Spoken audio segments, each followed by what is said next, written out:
On the waves of voices, Lenny and Jenny talk. In the mystery, they ignite sparks. Against the tides, they carry the theme. Percussion and rhythm, the world they redeem. Feel the energy rise, let it flow. Inspiring minds, watching knowledge grow. When the time is fair, they set the tone. In this podcast world, they break the throne. Okay, picture this.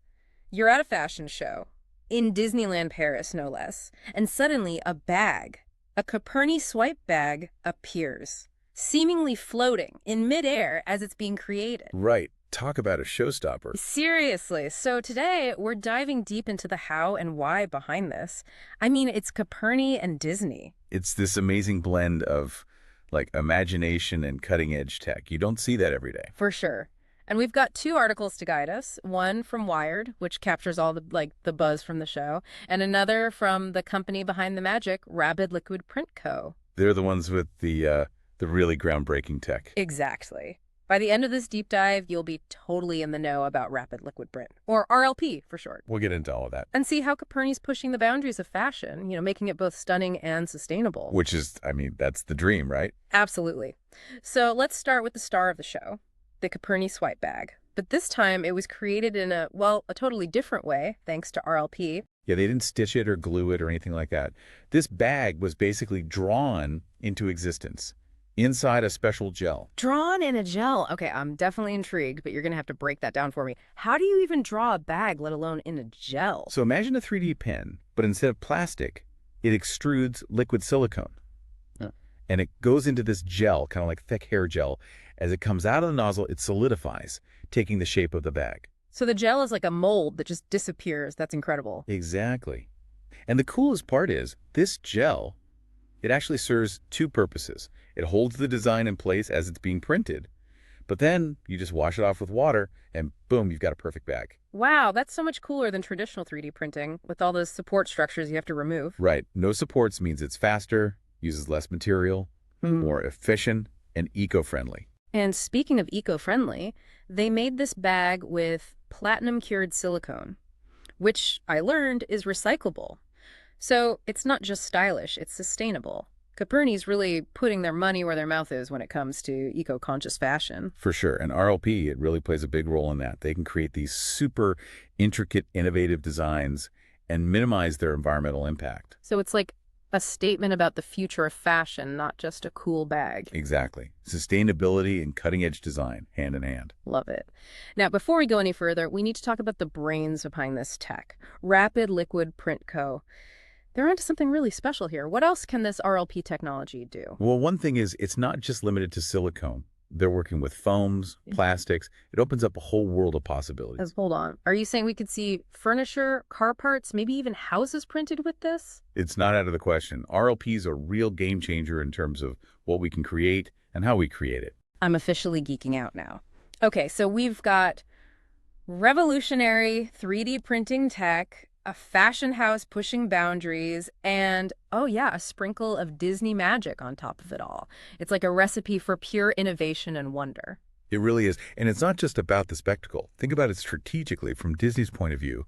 They're known for their own tech advancements, right? Yeah. Aligning with a cutting-edge fashion brand like Caperni, it shows they're keeping up with the times, appealing to a younger audience, more tech-savvy. It's like they're saying, hey, we're not just fairy tales and theme parks.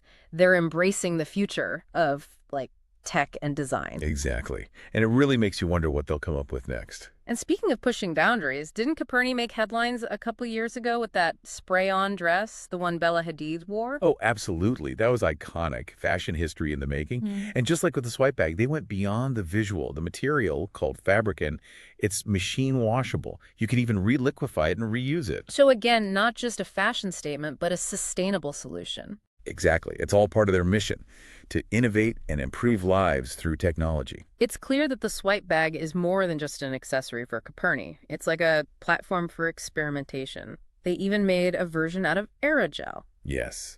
Remember that collaboration with Professor Ioannis Michalotis from the American University of Cyprus.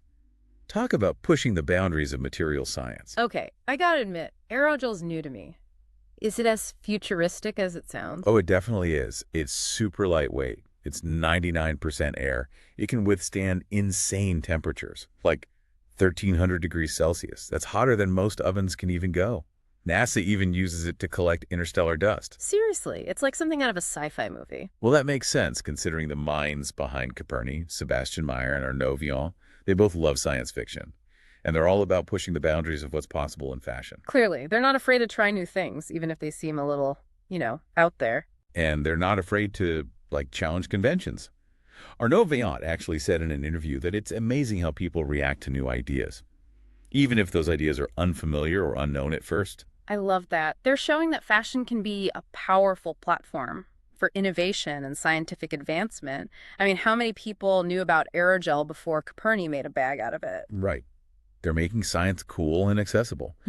And speaking of cool and accessible, the company behind RLP's been showing off some additional features of this tech on their website. I'm all ears. What else can this magical gel do? So one of the things they highlight is just how scalable RLP is. You can create objects that are tiny, like millimeters, all the way up to meters in size. Wait, so we could go from intricate little designs to, massive structures. You got it. And it's not just about size. They've figured out a way to print in the most efficient way possible, using the least material while making sure the object is, super strong and durable. That makes sense. So how do they make sure the final product is strong? Well, they use this technique. It's called material-driven topology-first slicing. Basically, optimizing each layer of the print for maximum strength. Minimal waste. Okay, so it's like having this super smart 3D printing assistant who knows exactly how to use materials wisely. I like that. But how does RLP achieve those faster printing times we talked about earlier? They use something called direct write lattices.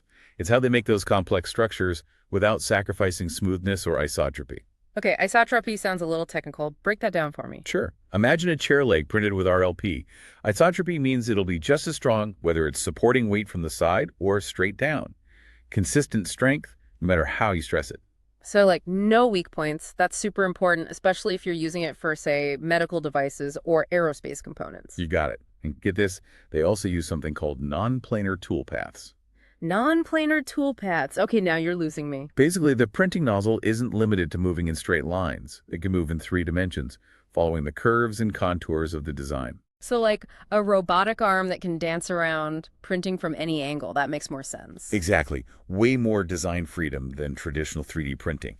And it ensures that the surface quality and that isotropy we talked about are consistent across the whole object. I'm impressed. This is getting more and more sci-fi by the minute. And they mentioned that RLP can potentially create multi-hardness and multi-colored prints, like blending materials during the printing process. Is that even possible? It is. It's pretty amazing. Imagine an object with sections that are soft and flexible, others that are rigid and strong, and all sorts of colors blended in, all in one print. Wow. Okay, so we've talked about fashion, furniture, even houses. But what about everyday objects, the stuff we use all the time without even thinking about it? See, that's where things get really interesting. Imagine a world where even the most mundane things are personalized, just for you. I'm listening. Give me an example. Well, think about your toothbrush. What if it was designed to perfectly fit your teeth and gums? Or your coffee mug, perfectly shaped to your hand and keeps your coffee hot for hours? I never realized how generic so many of my everyday objects are. But with RLP, we could have a world where everything is tailor-made. That's wild. It is. And think about accessibility. Imagine tools and devices specifically designed for people with disabilities, making everyday tasks easier and more independent. Now that's what I'm talking about. Using tech to empower people, make the world more inclusive. That's really powerful. Absolutely. And it's not just about what companies can do with the RLP. It's about what we can do. Imagine anyone with an idea and an RLP machine becoming a creator, designing solutions to everyday problems, sharing those designs, collaborating. It's like democratizing design and manufacturing. Instead of relying on big companies, we become the makers and innovators. Exactly. And it makes us think differently about the things we surround ourselves with. Instead of mass-produced items, we could create objects that are personal, meaningful, objects that reflect our style, needs, values. That's a beautiful vision of the future. And it's all thanks to this tech that, until recently, most of us hadn't even heard of. It makes you realize there are so many amazing things happening in the world. It all starts with curiosity. you know, Yeah. and a willingness to explore. That's what makes these deep dives so great. Uncovering knowledge, sparking new ideas, helping people see the world differently. I love that. So as we wrap up this deep dive, here's something to think about. As you go about your day, take a look around and ask yourself, what could RLP transform in your world? What would you personalize? What could be more sustainable? And hey, maybe you'll be the one to come up with the next big RLP innovation. So we've talked about RLP changing like everything from fashion and furniture to healthcare. But what about those everyday objects, the things we use all the time without even thinking? Yeah, that's where it gets really interesting. Imagine a world where even those mundane things are personalized just for you. Okay, now I'm really intrigued. Give me some examples. Well, let's take your toothbrush. What if it was designed to fit the exact contours of your teeth and gums? Make brushing more effective and even, like, enjoyable. Okay, that's pretty cool. Right. Or think about your coffee mug. Imagine a mug that keeps your coffee at the perfect temperature for hours, and it's shaped to fit your hand perfectly. I never realized how generic most of my everyday objects are. I just kind of accept them as they are, but with RLP, we could have a world where everything's tailor-made. It's kind of mind-blowing when you think about it. It really is. And it's not just about comfort or convenience. Think about the possibilities for accessibility. We could create tools and devices designed for people with disabilities, making those everyday tasks, easier. Yeah, exactly. It's about making the world a more inclusive place through technology. Exactly. And, it's not just about what companies do with RLP, it's about what we could all do. Imagine a future where anyone with an idea and access to one of these machines can become a creator. Right, like designing our own solutions to everyday problems, sharing those designs, collaborating. Yeah, it's like democratizing design and manufacturing. Instead of relying on big companies, we become the makers ourselves. That's a really exciting thought. So instead of buying like mass-produced stuff, we could have objects that are truly unique, personal. Exactly. Objects that reflect our own style, needs, our values. That's a beautiful vision of the future. And it's all thanks to this incredible tech that, like, until this deep dive, most of us had never even heard of. Just goes to show you there's so much incredible stuff happening in the world. All we have to do is be curious, explore a little. That's what these deep dives are all about, right? Uncovering these gems of knowledge and sharing them. Spark some new ideas and hopefully help people see the world a little differently. That's the goal. So as we wrap up, here's something I want you to consider. As you go about your day-to-day, take a look around. Ask yourself, what could RLP transform in your world? What would you personalize? What could be more sustainable? And hey, who knows? Maybe you'll be the one to come up with the next big RLP innovation. That's it for our deep dive into Coperni, Disney, and the amazing world of rapid liquid print. We hope you learned something new, got those creative juices flowing, and maybe even felt a little inspired to dream big. Until next time, keep exploring, keep questioning, and keep diving deep. I live